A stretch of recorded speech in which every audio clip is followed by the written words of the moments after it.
Saudara terkasih, berjumpa kembali dengan satu ayat sehari. Ayat hari ini diambil dari surat pertama Rasul Paulus kepada Timotius, bab 2 ayat 5. Karena Allah itu Esa, dan Esa pula Dia yang menjadi pengantara antara Allah dan manusia, yaitu manusia Kristus Yesus.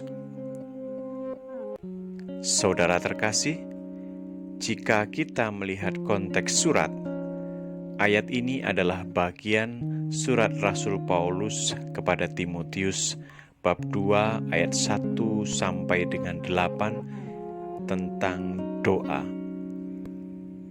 Paulus mengatakan bahwa orang Kristen harus terlibat aktif dalam pelayanan doa.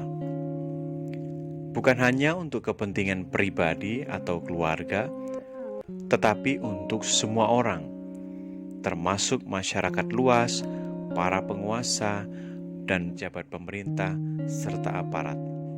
Ini karena semua orang berhak untuk diselamatkan dan menemukan kebenaran utama, yaitu Tuhan kita Yesus Kristus.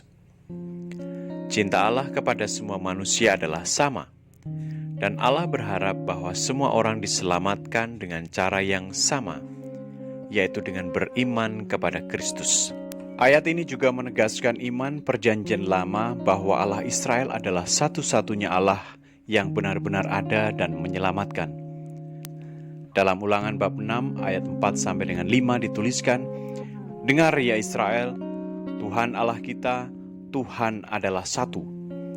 Kamu akan mengasihi Tuhan Allahmu dengan segenap hatimu, dan dengan segenap jiwamu, dan dengan segenap kekuatanmu."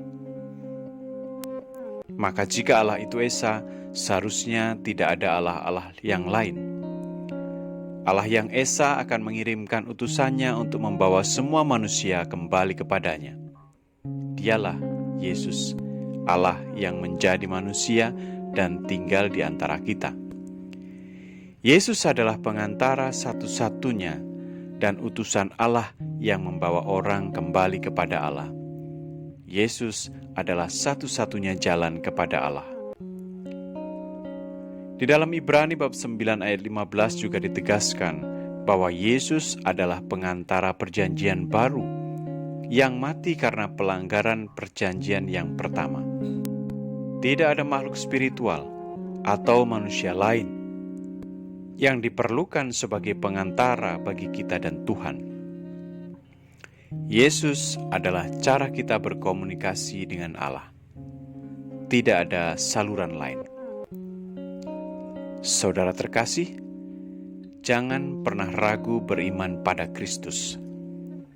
Percayalah, meski banyak orang yang meninggalkan Yesus karena mereka berharap dan tidak mendapatkan harapannya, karena mereka meminta tetapi Allah belum memberikannya, karena ingin mendapatkan sesuatu tetapi mereka gagal memperolehnya, dan mereka meninggalkan Yesus. Padahal Yesus adalah teman dan cara kita berdialog dengan Allah. Lalu bagaimana kita dapat setia dengan Yesus? Caranya adalah dengan menjalin relasi mesra dan mendalam dengan Yesus.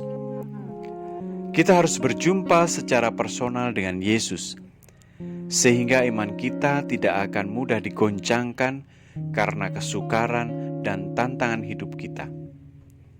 Iman kita tidak mudah pupus hanya karena kita berharap mendapatkan sesuatu, tetapi kita tidak mendapatkannya tepat pada waktu yang kita inginkan.